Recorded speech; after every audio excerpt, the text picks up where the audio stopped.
Good morning. So today I'm working on an eternity band with emeralds. So I've started out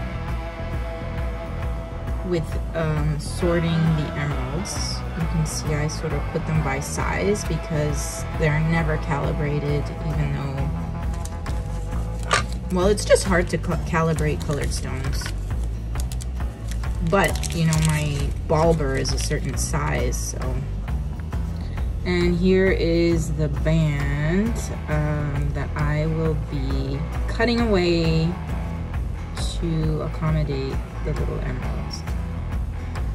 You can see here that I've put the ring on my ball, and what I'm gonna do is I'm gonna divide the ring and do the stone placements by hand. I'll show you that once it's done. So here it is. I've done the stone placement. I thought it was a full eternity, but it's actually not. It's a 3/4 eternity, but at least everything's nicely spaced out. I also realized I'm actually replicating a band that was initially done in CAD. This one is, it's just like a rectangular profile shank. So I have to round out these edges a bit so that it matches. So I'm gonna do that first. Okay, so I've beveled those edges with a file, which will give it a rounded look to the shank.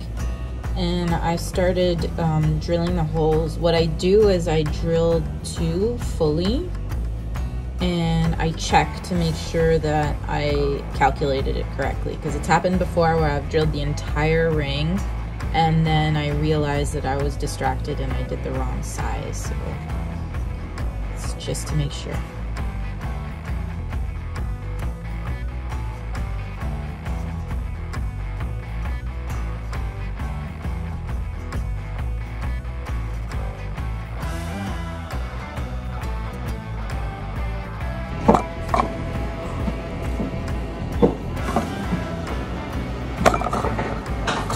I did not film the setting process because it was very stressful. So I needed my full attention. Here it is. It's done. Yay.